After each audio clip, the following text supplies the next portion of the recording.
हुआ क्या कि पिछले दिनों ये इंकशाफ हुआ, तिब्बी माहिरीन ने इंकशाफ किया कि जो नज़ला, खांसी, बुखार में मुब्तला अफराद के टेस्ट किए गए उनमें से 25 से 30% मरीजों के कोरोना टेस्ट मस्बत आ गए। अब ये कोरोना की कौन सी वाली किस्म, पता नहीं उन्होंने एंटीजन टेस्ट कराया या पीसीआर टेस्ट कराया या उन्हें ख्याल कैसे आया कि कोविड टेस्ट होना चाहिए, क्योंकि अब वो म्यूटेट होकर अल्हम्दुलिल्लाह इस लेवल पे पहुंच चुका है कि वो इतना खतरनाक नहीं रहा। लेकिन बात दरअसल ये है कि उसमें वजह क्या रही। वजह ये हुई कि लोगों को ये हुआ कि भाई हमारा टेस्ट क्यों चला गया।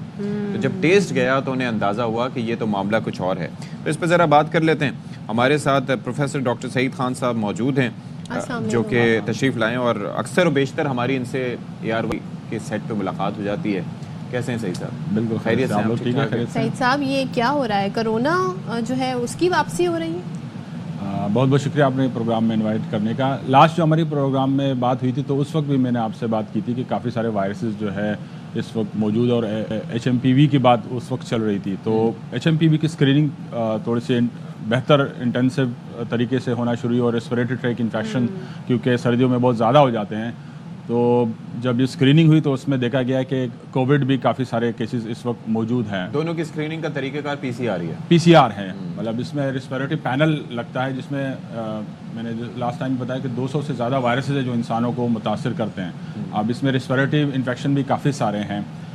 तो जब तक PCR नहीं होता कंफर्म नहीं हो पाएगा कि कौन सा वायरस है, क्योंकि जो अलामात है वो काफ़ी मिलते जुलते हैं। नज़ला, जुकाम, खांसी, अब तो इसमें टेस्ट नहीं, किसी चीज़ का महसूस होना, स्मेल महसूस नहीं, ये काफ़ी सारे मिलते जुलते अलामात है। काफ़ी वायरसेस में ये अलामात सामने आती है और कुछ बैक्टीरियल इन्फेक्शन में भी ऐसा होता है। तो लेबॉर्ट्री टेस्ट इसलिए ज़्यादा अहम है। एक तो पता चल जाता है कि इस वक्त जिस तरह काफ़ी दिनों से लोग कोविड को भूल गए थे या कि कोविड है ही नहीं शायद, तो क्योंकि कोविड से ये फायदा आता है कि लोग खतरनाक कह रहे हैं कि म्यूटेट होकर अब वो बिल्कुल ही उसमें इतनी सख्त नहीं रही है।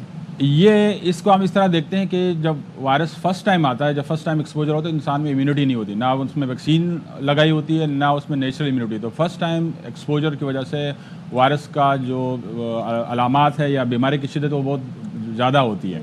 लेकिन रफ्ता रफ्ता जिस तरह कोविड को तो अभी तकरीबन 5 साल हो गए, तो वक्त के साथ साथ हमें इम्यूनिटी भी आ गई, तमाम लोगों में एंटीबॉडीज डेवलप हो गई, हर्ड इम्यूनिटी का कंसेप्ट आ गया। फिर वायरस भी एक फिटनेस कॉस्ट देता है कि अपने जब वो उसने अपने को सेट करता है तो वो ज़्यादा बीमार नहीं करता या क्योंकि वो को एग्जिस्ट करने की कोशिश कर रहा होता है। तो पहले जैसे इसके अलामात नहीं है। दोनों वजूहत हैं, एक तो वायरस म्यूटेट हो गया, दूसरा है कि इम्यूनिटी भी आ चुकी है। लेकिन ये इस तरफ निशानदेही ज़रूर करता है कि हमें इसको लाइट नहीं लेना चाहिए, क्योंकि ये अगर एक वायरस फैल रहा है तो सेम तरीके से दूसरा वायरस भी फैल रहा है। ये है कि जो सेंसिटिव ग्रुप्स हैं, यानी कि जो जिनको ऑलरेडी कोई बीमारी लाहक है, इम्यूनो कॉम्प्रोमाइज्ड हैं, या फिर जिनकी ऑलरेडी कोई और बीमारियां मौजूद हैं सांस से रिलेटेड, बिल्कुल। तो ये बहुत ज़्यादा ज़रूरी है कि हमें जो कम से कम उन लोगों का ख्याल रखना चाहिए। हमारे घर में बुजुर्ग अफराद है जिनकी इम्यूनिटी वीक है, तो कभी कभी हम देखें नज़ला ज़ुकाम में कुछ नहीं होता, बस लोग ऑफिस चलना शुरू करते हैं, हाथ मिलाते हैं और वो सीरियसली नहीं लेते हैं। दूसरा एक अहम पॉइंट जो मैं रेस करूँगा कि काफ़ी सारे वायरल इन्फेक्शन है इस वक्त। अगर आप देखें ना तो तकरीबन 50% जो रेस्पिरेटरी इन्फेक्शन है वो वायरल इन्फेक्शन है। उसमें जो है एंटीबायोटिक कतई कोई देने की ज़रूरत नहीं है, क्योंकि बैक्टीरियल इन्फेक्शन में एंटीबायोटिक दी जाती है और काफ़ी लोग जो है खुद से एंटीबायोटिक लेना शुरू कर लेते हैं। या ऐसे कुछ डॉक्टर्स भी या मेडिकल स्टोर वालों से वो जाके दवाई अद्वियात लेना शुरू करते हैं, तो उसकी वजह से ड्रग रेजिस्टेंस बढ़ती है। तो जब एंटीबायोटिक की ज़रूरत होगी तो एंटी माइक्रोबियल या AMR उसको हम कहते हैं, तो एंटी एलर्जी तो ले सकते हैं, एंटी एलर्जी ले सकते हैं, पेन किलर ले सकते हैं, जो सिम्टोमेटिक ट्रीटमेंट वो ले सकते हैं। लेकिन गैर ज़रूरी तौर पे एंटीबायोटिक जब तक डॉक्टर ना कहे या लेबोरेटरी टेस्ट ना हो उससे पेन किलर्स ले सकते हैं, लेकिन एनसेड या ये ना लें। करें डॉक्टर साहब, आप क्या मशवरा देंगे? सबसे पहले तो हम अपने आप को मतलब बीमार तस्वुर कर लें। अगर हम नज़ला, खांसी, ज़ुकाम है तो इसको लाइट नहीं लेना चाहिए। जो मिनिमम हम कर सकते हैं कि मुहतात रहें। मतलब हम खुद तो सही हो जाएंगे, लेकिन जब हम ये बीमारी दूसरे को ट्रांसफ़र करते हैं तो हम अपनी जिम्मेदारी का एहसास नहीं करेंगे। सिक लीव ले लें या आप कम से कम मास्क पहन लें, गैर ज़रूरी हाथ डिस्टेंस थोड़ा सा रख लें ताकि बीमारी फैले ना।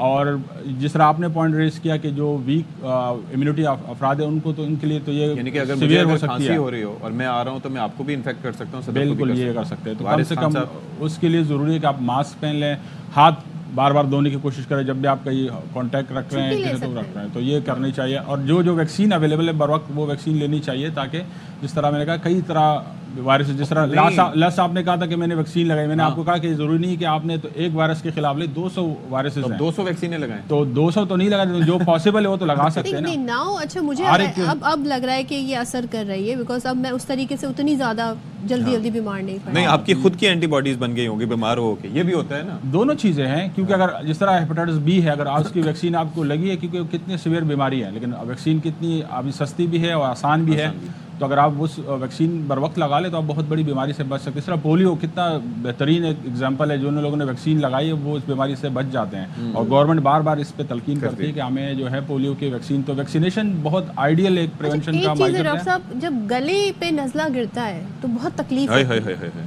उसके लिए फिर बर्दाश्त नहीं होता और लोग फिर एंटीबायोटिक की तरफ जाते हैं, उसका कोई और सोल्यूशन नहीं है?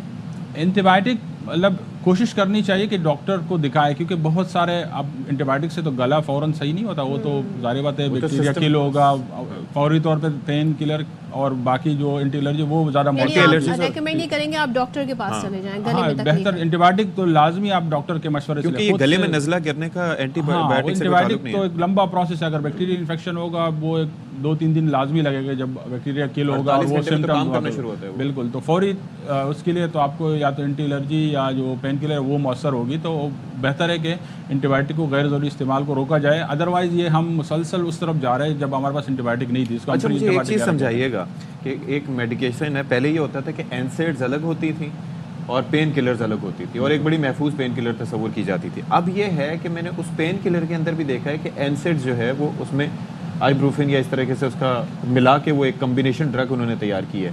तो ये क्यों वैसे हो रहा है, या ये फ़ायदेमंद है लोगों के लिए या लॉन्ग टर्म में नुकसानदेह है? काफ़ी चीज़ें ऐसी हैं जो कि हम टूवर्ड्स पर्सनलाइज्ड मेडिसिन है। आइडियल सिचुएशन तो तब कि हर मर्ज़ हर इंसान के लिए डिफरेंट उसमें सिम्टम्स होते हैं या उसकी तासीर डिफरेंट होती है, तो इसलिए दवाई भी उसके लिए अलग होनी चाहिए। तो जो लॉन्ग कंसेप्ट होगा, जो फ्यूचर में होगा कि भाई जिस तरह जेनेटिक्स होगी उस तरह का दवाई होनी चाहिए, जिसको हम पर्सनलाइज्ड मेडिसिन कहते हैं। लेकिन वक्ती तौर पे तो जाहिर बात है मैक्सिमम कोशिश करनी चाहिए कि गैर ज़रूरी एंटीबायोटिक का इस्तेमाल उसको रोका जाए और डॉक्टर के मशवरे से अद्वियात ली जाए, ताकि बीमारी जल्द से जल्द उसको कंट्रोल भी हो, मजीद फैलने से उसको रोका जा सके। बहुत शुक्रिया आपका सईद खान साहब तशरीफ़ लाने के लिए।